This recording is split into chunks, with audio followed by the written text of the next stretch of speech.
ధన్యవాదాలు చెబుతూ కొన్ని మాటలు వీటికి జత చేస్తే బాగుంటుంది నాకు అనిపిస్తూ ఉంది. ఆయన చెప్తాడనుకున్నా చెప్పలేదు. నేను సాహిత్య విమర్శన గురించి ఎక్కడ మాట్లాడినా ఎప్పుడు మాట్లాడినా మనకు ప్రాచీన కావ్యాలు ఇష్టదేవతా స్థుతితో మొదలవుతాయి. అట్లాగా నేను విమర్శ గురించి మాట్లాడేటంతా కుటుంబరావు గారి వాక్యాలతో మొదలు పెడతాను. ఏమిటంటే, మంచి సమాజం ఏర్పడాలంటే మంచి సాహిత్యం రావాలి.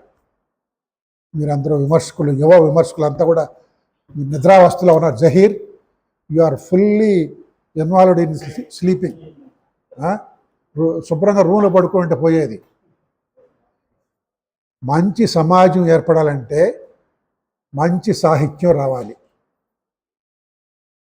మంచి సాహిత్యం రావాలంటే మంచి సాహిత్య విమర్శ రావాలి.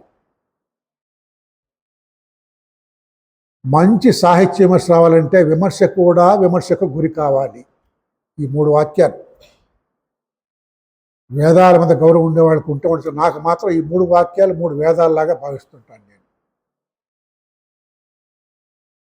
మొత్తం సమాజానికి, సాహిత్యానికి, సాహిత్య విమర్శకు ఉండే సంబంధాన్ని 3 వాక్యాలు తేల్చేశాడు ఆయన.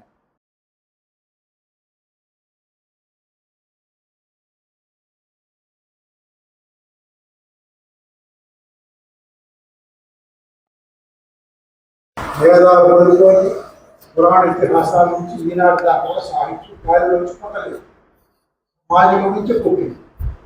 ఈ సమాజమే విభిన్న కాలాలలో తనకు ఎప్పుడు ఏ సాహిత్యం అవసరమో ఆ సాహిత్యం సృష్టించుకుంది. ఈ సాహిత్యాన్ని విశ్లేషించేటువంటి వాళ్ళు రచయితలు. ఆ రచయితలు విశ్లేషించేవాళ్ళు సాహిత్యం. కాబట్టి సమాజం లేకుండా సాహిత్యం లేదు, ఈ 2 లేకుండా సాహిత్య విమర్శ లేదు. చాలా మంది ఈ సాహిత్య విమర్శకులు కొంత చులకన చేస్తూ ఉంటారు. ఆ తర్వాతే నిజమే, ఈ సాహిత్యము తర్వాత సాహిత్య విమర్శ.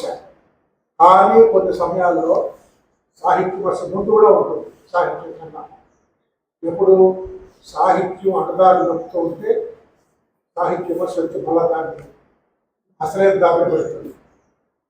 ఇప్పుడు అనుకున్నాం మనం యండమూరి వీరేంద్రనాథ్ నవలలు, శేషయ్య శర్మ నవల, వీళ్ళని వదిలేసి ఉంటే అట్లాగే పోయేవాళ్ళు. విమర్శకు జోక్యం చేసుకున్నారు కాబట్టి అట్లాగే పోయినారు. కాబట్టి సాహిత్య విమర్శ సాహిత్యాన్ని వివేచిస్తుంది, విశ్లేషిస్తుంది, సూత్రీకరిస్తుంది. ఇంగ్లీష్లో చెప్పారు, కరెక్ట్ చేస్తుంది అన్నారు, సరిదిద్దుతుంది. సాహిత్య విమర్శ సాహిత్యాన్ని సరిదిద్దుతుంది, సాహిత్యం సమాజాన్ని సరిదిద్దుతుంది. ఈ సంబంధం విడదీయరానిదన్నమాట. సాహిత్య విమర్శకులు గొప్ప పాటలు కావాలని అన్నాడు. 2 విషయాలు చెప్పుకొచ్చా.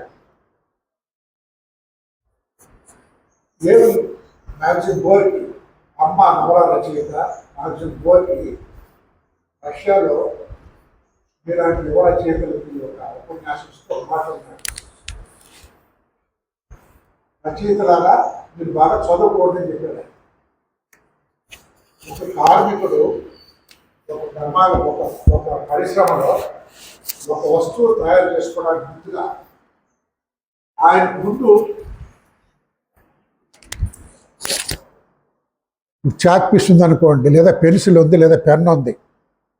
ఈరోజు మనం ఈ పెన్నును తయారు చేయాలి అనుకున్నప్పుడు మనకన్నా ముందు ఈ పెన్నును ఎవరెవరు ఎలా తయారు చేస్తారో తెలుసుకోవాలి. అంటే ఈ పెన్ను నిర్మాణ చరిత్ర తెలియాలి మనకి. తెలిస్తే మన పూర్వీకుల కన్నా మనం మంచి పెన్ను తయారు చేయడం ఎలాగో తెలుస్తుందని చెప్పాడు ఆయన. అలాగే కవులు కూడా తమకు ముందు వచ్చినటువంటి కవిత్వాన్ని బాగా చదువుకోవాలి. చదువుకుంటే మన పూర్వీకుల కన్నా భిన్నంగా మెరుగ్గా కవిత్వం రాయడం ఎలాగో తెలుస్తుంది. దీనికి మనం కొనసాగింపుగా చెప్పింది ఏమిటంటే, ఈరోజు విమర్శ రంగంలోకి ప్రవేశిస్తున్నటువంటి విమర్శకులు మీకు ముందు వచ్చిన సాహిత్య విమర్శను జాగ్రత్తగా చదువుకోవాలి.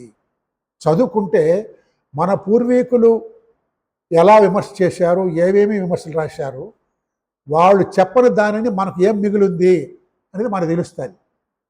వాళ్ళు చెప్పిన దానికన్నా భిన్నమైన మార్గం మనకేమన్నా ఉందా అని ఆలోచించుకోవడానికి అవకాశం వస్తుంది అన్నమాట. మనుచరిత్ర గురించి పాడుతూనే ఉన్నారు పాటలు, 20వ శతాబ్దం అంతా పాడారు. ఈరోజు మనం మళ్ళీ మనుచరిత్ర గురించి మాట్లాడాలన్నా, మాట్లాడితే ఎలా మాట్లాడాలి? మాట్లాడితే త్రిపురనేని మధుసూదనరావు లాగా మాట్లాడాలి, లేదా కేకే రంగనాథాచార్యులాగా మాట్లాడాలి, దివాకర్ వెంకటావధానిలాగా, పెంగళి లక్ష్మీకాంతంలాగా మాట్లాడాల్సిన అవసరం లేనేది ఇవాళ మనకి. వాళ్ళు అవుట్డేటెడ్ అన్నమాట. కాబట్టి ప్రాచీన కావ్యాలను కొత్తగా ఆలోచించడం ఎలాగా అనేది చూడాలి మనం. ఇప్పుడు కూడా మనకు భగవంతుడు 84 లక్షల జీవులు సృష్టించాడని చెప్పేవాళ్ళు దండిగా ఉన్నారు. వేమన, వీరబ్రహ్మము, పాల్కూరు సోమనాథుడు, అన్నమయ్య లాంటి వాళ్ళు, కొంతమంది శతకవుల దగ్గరికి పోతే ఈ మనకు చరిత్ర మనం చదువుకునేటప్పుడు ఏం చెప్తారంటే, బ్రిటిష్ వాళ్ళు మన దేశానికి వచ్చి వాళ్ళ విద్యను ప్రవేశపెట్టి వాళ్ళ చదువులు మనం చదువుకున్నప్పుడు మనమంతా చీకట్లో ఉన్నామని మనకు అర్థమైంది. అప్పుడు రాజా రామ్మోహన్ రాయ్, మహాదేవ గోవిందరానడే, కందుకూరి వీరేశలింగం పంతులు లాంటి వాళ్ళు సంఘ సంస్కరణ ఉద్యమం మొదలుపెట్టారు. మనం అప్పుడు దాకా చీకట్లోనే ఉన్నామని మనకు తెలుస్తుంది అని మనం చదువుకున్నాం. కానీ ఇటీవలి పరిశోధనలు కనుక మనం చదివామంటే, ఎక్కడ సమస్య ఉంటుందో అక్కడ పరిష్కార ప్రయత్నం కూడా జరిగి ఉంటుంది. అంతా నిద్రపోతూ ఉండరు. 99 మంది నిద్రపోతుంటే ఒకడు మేల్కొని ఉంటాడు. అట్లా మేల్కున్న వాళ్ళు పాల్కూరు సోమనాథుడు, అట్లా మేల్కున్నవాడు తాళపాక అన్నమాచార్యుడు, అట్లా మేల్కున్న వాళ్ళు వేమన, వీరబ్రహ్మం, శతకవులు. అడిగిన జీతం బియ్యని మిడిమేలపు దొరణగొల్చి మిడుకుట కంటెన్, అడిగిన జీతం బియ్యని మిడిమేలపు దొరణగొల్చి మిడుకుట కంటెన్, వడిగల ఎద్దులు గట్టుక మడిదున్నక వచ్చు మహిళ సుమతి అన్నాడు మధ్యన. అంటే 15, 16 శతాబ్దాల్లో ప్రభుత్వ ఉద్యోగాల్లో మనం మంచి జీవితం కనుక మనకు దక్కకపోతే వ్యవసాయం ఉంది, మనం హాయిగా బతకొచ్చు అనే నమ్మకం ఒకటి ఉండిందన్నమాట. విజయనగర రాజులు వ్యవసాయాన్ని అభివృద్ధి చేస్తున్నారు అప్పటికి. ఇప్పుడు మనకు బ్రహ్మాండమైన టెక్నాలజీ వచ్చేసింది, రైతు మాత్రం నమ్మకంగా బతకలేకపోతున్నాడు ఇవాళ. ఆ పద్యాన్ని చూస్తే రైతుకి ఇంత భరోసా ఇవ్వగలుగుతున్నారా మన వాళ్ళు అనిపిస్తుంది. రైతు కుటుంబం అనే సినిమాలో డాక్టర్ శ్రీనారాయణ రెడ్డి ఈ మట్టిలోనే పుట్టాము, ఈ మట్టిలోనే పెరిగాము, ఈ మట్టిని మించిన దైవం లేదు, ఈ మట్టే మెతుకురా, ఈ మట్టే బతుకురా పాట రాశాడు. నాకు ఉప్పొంగి, రైతు కుటుంబం నుంచి వచ్చిన వాడికి నేను ఉప్పొంగిపోతుంటాను. ఒక వ్యాసం రాశాను దాని మీద, సాహిత్య ప్రస్థానంలో వస్తే ఆయన చూశాడు, దాన్ని చూసి చదివి ఫోన్ చేసి కళ్ళలో నీళ్లు పెట్టుకున్నాడు, గొంతులో నాకు ఆర్ద్రత అనిపించి, ఇంత మంచి వ్యాసం రావయ్యా, ఇలాంటి రైతు మళ్ళా ఉండగలడా అని రాశాను నేను. అందుకోసం మనకు సామాజిక పరిణామాలు తెలియకపోతే మంచి విమర్శ రాయలేము మనము. దానికోసం మనం చరిత్ర చదువుకోవాలి. సాహిత్యాన్ని మాత్రమే చదువుకొని సాహిత్య విమర్శ రాస్తే దానివల్ల ఏం ప్రయోజనం లేదు. ఆయనది కాదు, ఆయన ఇంకోటి గుర్తు చేసింది ఏమిటంటే, మన దేవత సినిమాలో ఒక పాట ఉందమ్మా, నువ్వు చూసామ్మా దేవత సినిమా? చూడలేదా? చూడు. సావిత్రి, ఎన్టీ రామారావు బ్రహ్మాండంగా నటించారు. మన కళాకారులకు ఏం కొరత లేదు. అందులో మొదట పాట ఏమిటంటే, ఆలయాన వెలసిన ఆ దేవుని రీతి ఇల్లాలే ఈ జగతికి జీవన జ్యోతి అని. పాట పైకి చూడడానికి స్త్రీకి చాలా ఉన్నత స్థానం ఇచ్చినట్టుగా ఉంటుందన్నమాట. కానీ ఆమెని ఇంటి చాకరీకే పరిమితం చేశాడు రచయిత. ఏమిటి? ఇంటికి వచ్చిన వాళ్ళకి భోజనం వండి పెట్టడం, భర్తకు అత్త మామ సేవ చేయటం, కొడుకుని యుద్ధంలోకి పంపించడం. అప్పుడు పాకిస్తాన్ యుద్ధం జరుగుతుంది మన దేశానికి. అంతే తప్ప ఆమె చదువుకోవాలన్న పని లేదా, ఆమె ఏమైనా ఉద్యోగం చేయాలన్న పని లేదా, ఆమె ఏమైనా రాజకీయాల్లోకి రావాలన్న పని ఏం లేదా పాటలు అన్నమాట. అంటే ఆధునికమైన ప్రచార సాధన సినిమా అనేది మోడర్న్ ప్రచార సాధనం. అది మనల్ని నిద్ర లేపుతోంది, నిద్ర పుచ్చుతూనే ఉందన్నమాట. కుటుంబరావు గారు అన్నారు, శిల్పం 2 రకాలుగా ఉంటుంది, మనిషి నిద్ర పుచ్చేది, నిద్ర లేపేదని. మన సినిమా నిద్ర లేపుతుంది, నిద్ర పుచ్చుతుంది అన్నమాట. ఇవి మనం జాగ్రత్తగా లేకపోతే మనం నిద్రపోతాం. మనం నిద్రపోతే ఈ ప్రపంచం నిద్రపోతుంది. కాబట్టి రచయితలు వాళ్ళు ఏ కవిత్వం చదువుతుంటే కవిత చరిత్ర తెలియాలి, మొత్తం సాహిత్య చరిత్ర తెలియాలి, సాహిత్య విమర్శ రాస్తూ ఉంటే సాహిత్య విమర్శ చరిత్ర తెలియాలి. ఇదంతా సాహిత్యమే. కానీ వాళ్ళకి శాస్త్రాలు కూడా తెలియాలి. శాస్త్రాలు 2 రకాలు: సామాజిక వైజ్ఞానిక శాస్త్రాలు, సాహిత్య శాస్త్రాలు. అలంకార శాస్త్రాలు చదువుకోవాలి మనం, వాటిని అప్లై చేయాల్సిన అక్కర్లేదు, కానీ అలంకార శాస్త్రం చదువుకోవాలి. అలంకార శాస్త్రం చదువుకుంటే ఏమిటి ప్రయోజనం అంటే, కాత్యాయని విద్మహే గారు చాలా వ్యాసాలు రాశారు. అలంకార శాస్త్రాల్లో కూడా స్త్రీ సెకండ్ రేట్ సిటిజన్గా గుర్తింపబడిందనమాట.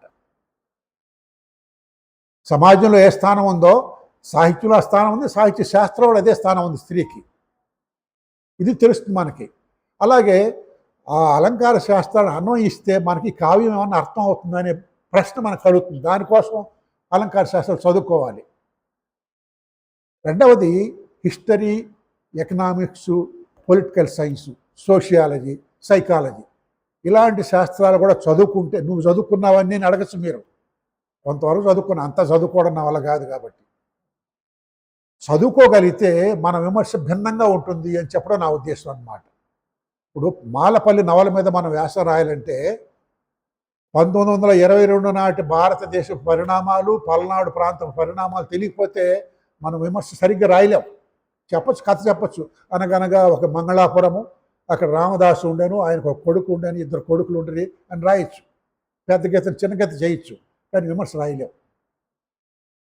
1921 ప్రాంతపు పల్నాడు స్వాతంత్రోద్యమ చరిత్ర ఉన్నవ లక్ష్మీనారాయణ పంతులు స్వయంగా పాల్గొన్నాడు. దాంట్లో జైల్లో కూర్చొని రాశాడు ఆ నవల్ని. రాయవెల్లూరు జైల్లో కూర్చొని మాలపల్లి నవల రాశాడు. ఈ చరిత్ర తెలియకపోతే ఆ నవల మనకు అర్థం కాదు. రెండోది, ఈ కొలకలూరి నాగ్ గారు చెప్పినట్టుగా ఆయన మాలదాసు రామదాసును ఎందుకో ఆధ్యాత్మికవాదిగా చిత్రించాడు అంటే, రచయిత ఉన్నవ లక్ష్మణ పంతులు వైష్ణవుడు, ఆయన నావలు పెట్టుకొని ఉంటాడు, శైవుడు కాదు. ఆయన శివుడు అంటే రామదాస్ శివుడు అయిపోయేవాడే. ఆఖరికి ఆయన్ని ఊర్లో రామాలయము, గాంధీజీ కలలో కన్న గ్రామ స్వరాజ్యం ఎలా ఉంటుందో నవల చివరిలో రాశాడనమాట. అంటే రచయితకు ఒక ఉటోపియా ఉంటుంది, ఒక సామాజిక స్వప్నం ఉంటుంది. మాలపల్లిలో మనకు కనిపిస్తుంది అది. ఈ రామరాజ్యం లేదా ప్రజారాజ్యము అనేది ఒకటి ఉంది అనే విషయం సంప్రదాయ విమర్శకులకు తెలియదు, ఆధునికులకి తెలుస్తుంది అన్నమాట. అందులో ఏమిటి లిటరేచర్ అంటే ఏమి లేదు, మానవ సంబంధాల చిత్రనే సాహిత్యం అంటే. హ్యూమన్ రిలేషన్స్ ఎలా ఉన్నాయని చెప్తుంది అది. అందులోకి వెళ్తే చాలా లోతుగా వెళ్ళాలి, ఇప్పుడు నేను దానికి పోను. తర్వాత అందుకోసం నేను చెప్పే సాహిత్య విమర్శకులు ఎంత వీలైతే అంత చదువుకోవాలి. చదువుకునేదాకా విమర్శ రాయిద్దని నేను చెప్పడంలే, రాస్తూ ఉండండి, చదువుకుంటూ ఉండండి. నేను 77 విమర్శ మొదలుపెట్టాను. నేను అప్పటికి నాకేం తెలియదు, రాసుకుంటూ వచ్చాను అనమాట. అంతే. వీళ్ళకందరికీ పాఠాలు చెప్పడం ద్వారా నా క్లాస్ రూము నన్ను విమర్శకుడిగా తయారు చేసింది. నా విద్యార్థులకు పాఠం చెప్పడం ద్వారా నేను చాలా విమర్శకుడిగా ఎదిగాను అనమాట. నేను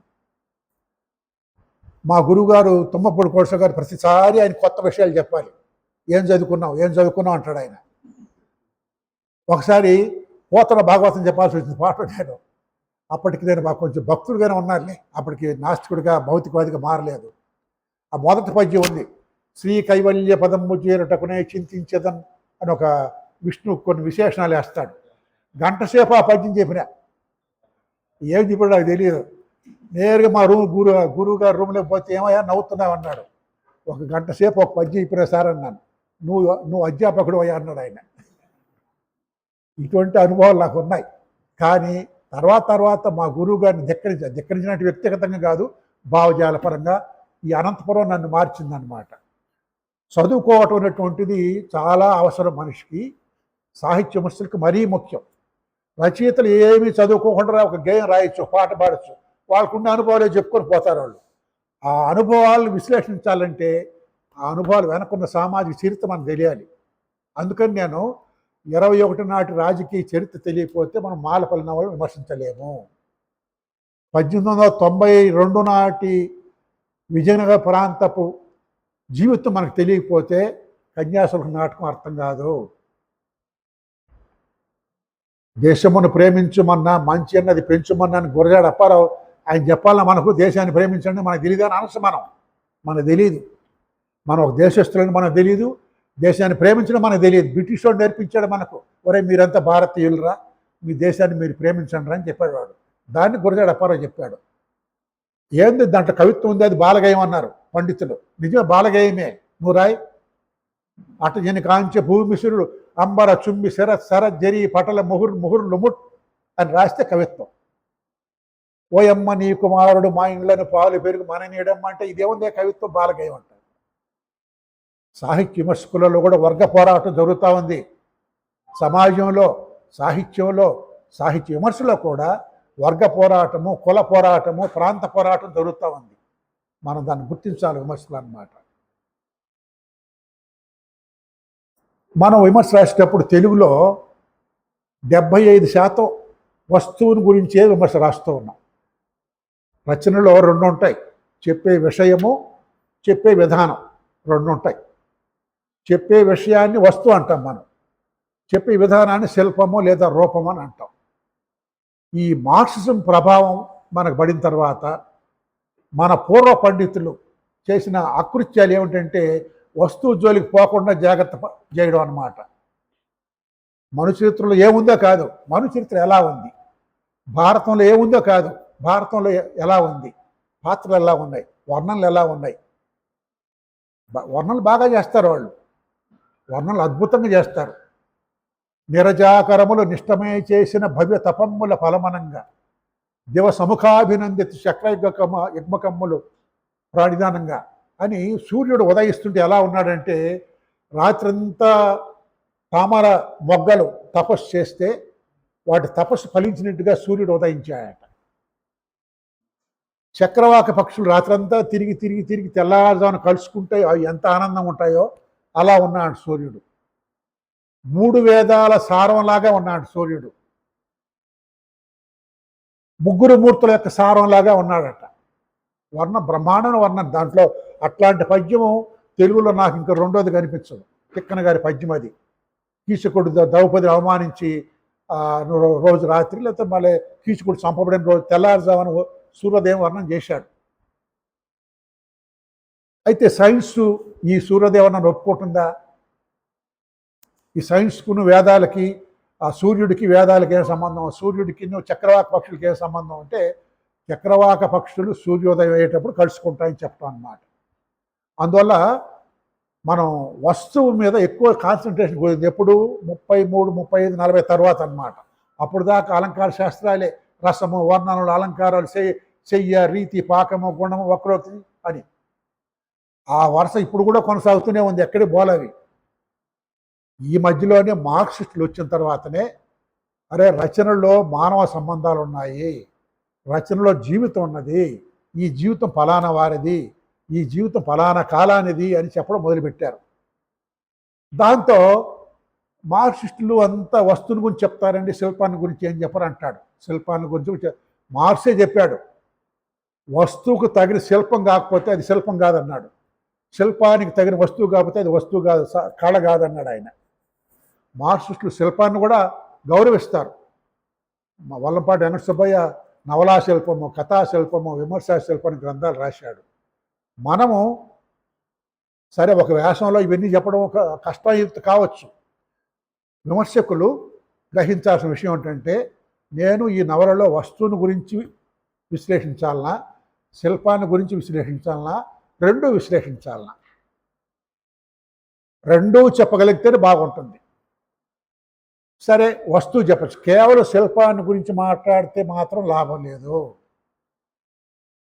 బ్రహ్మాండమైన శిల్పంలో షుగర్ కోటెడ్ పిల్లి అంటారు, చక్కెర పొదిగిన బిళ్ళ. బ్రహ్మాండమైన శిల్పంలో పనికిమాలిన వస్తువు ఉంటే అది కళ కిందకి లెక్క కాదు. వస్తువు ప్రధానం సాహిత్యంలో. వస్తువు అంటే జీవితం, జీవితం అంటే మానవ సంబంధాలు. మనం విభిన్న కులాలు, విభిన్న మతాలు, విభిన్న భాషలు ఉన్న భారతదేశం ఎలా ఉన్నది, ఇప్పుడు ఒంటి స్తంభం మేడగా తయారు చేయడానికి ప్రయత్నాలు జరుగుతున్నాయి. అది అసాధ్యమైనటువంటి విషయం అనుకోండి, అది వేరే.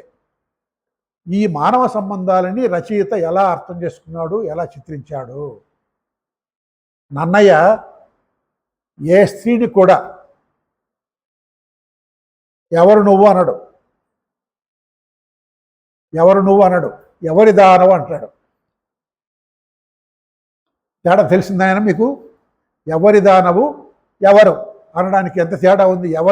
ఎవరి దానం అంటే నువ్వు ఏ తల్లిదండ్రులకు కూతురివి, ఏ భర్తకు భార్యవు, ఏ అన్నకు చెల్లెలివి, ఏ మామకు కోడలివి అని అడగడం మాట. అంటే స్త్రీని మగవాడితో సంబంధం లేకుండా స్త్రీ వ్యక్తిత్వాన్ని గుర్తించడం నన్నయ్య. అది ఆయన మానవ సంబంధం. వాటినే మనం భూస్వామ్య సంబంధాలు అంటున్నాం. కన్యాశుల్క నాటకంలో అగ్నిహోత్రావధాని కూతురికి పెళ్లి నిశ్చయించుకుని వచ్చేస్తాడు. ఎవరికి? సుబ్బి అనే అమ్మాయికి, లబ్ధావధానికి. ఇంటికి వచ్చి భార్యకి ఇన్ఫర్మేషన్ ఇస్తాడు. ఏమేవ్, సుబ్బికి పెళ్లి నిశ్చయించేశాను అంటాడు. ఆమె అబ్బాయి ఎవరండి అంటుంది. లబ్ధావధాని ఒక మహానుభావుడు అంటాడు ఆయన. ఆయనకి ఎన్ని ఏళ్ళు ఉంటుంది ఆమె? ఎన్నో ఏమిటి, 40 50 అంటాడు. ఆ పక్కన గిరీష్ ఉంటాడు. ఆ లబ్ధావధాని మా పెంతల్లి కొడుకు అండి, ఆయనకి 60 దాటే అంటాడు. ఈ సుబ్బికి ఎంత 5 ఏళ్ళు 4 ఏళ్ళు వయస్సు. అంటే 5-4 సంవత్సరాల అమ్మాయిని తీసిపోయి 60 సంవత్సరాల ముసలోడికి ఇవ్వడానికి వాడు నిశ్చయించేసినాడు లబ్ధావధాని, అగ్నిహోత్రావధాని. భార్య అనింది ఏమనిందంటే,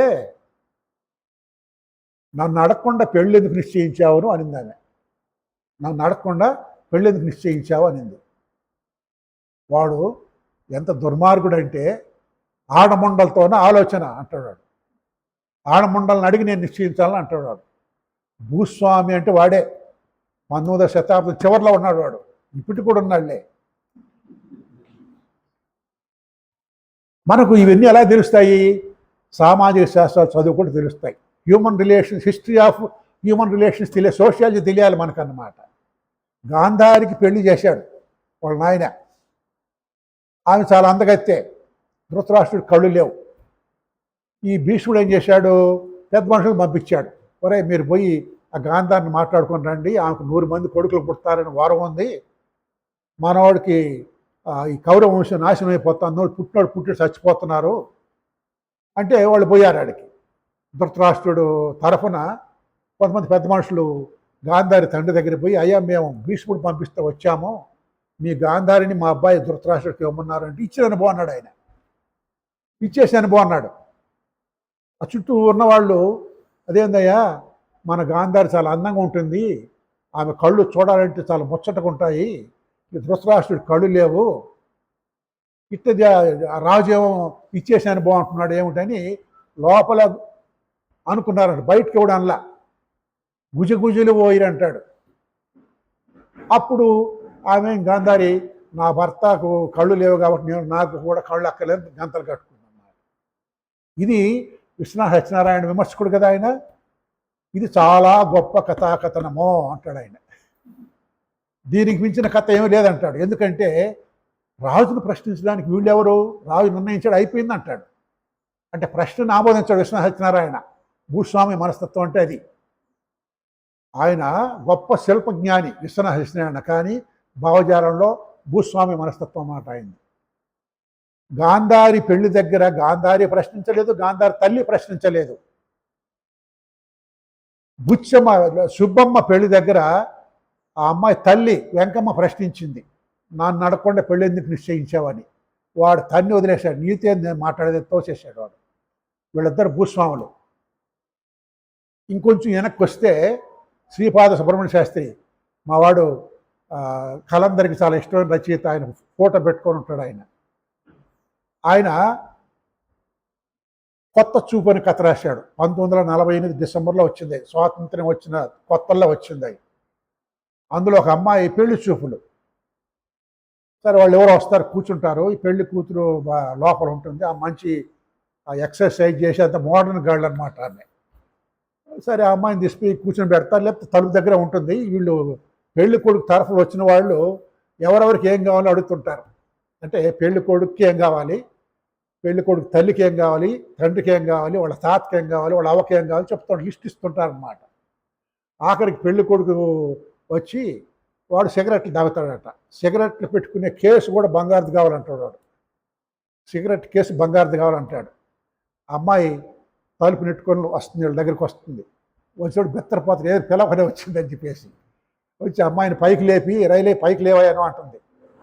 ఎవరు అమ్మాయి పెళ్లి కూతురు లేపి, దేశం విడిపోయింది పాకిస్తాన్ భారతదేశాలుగా, దేశ సరిహద్దుల్లో మత దాడులు జరుగుతున్నాయి, ఆడవాళ్ళు నాశనం అయిపోతున్నారు, నీకు మొగతనం ఉంటే ఆ దేశ సరిహద్దులు పోయి ఆ మత కర్మకాండ ఆ గొడవలు మాన్పించుకొని రా, మళ్ళీ మాట్లాడదాం మన పెళ్ళి అంటాడు. వాడు లేచి పరిగెత్తుకుని బయటికి వెళ్ళిపోతాడు.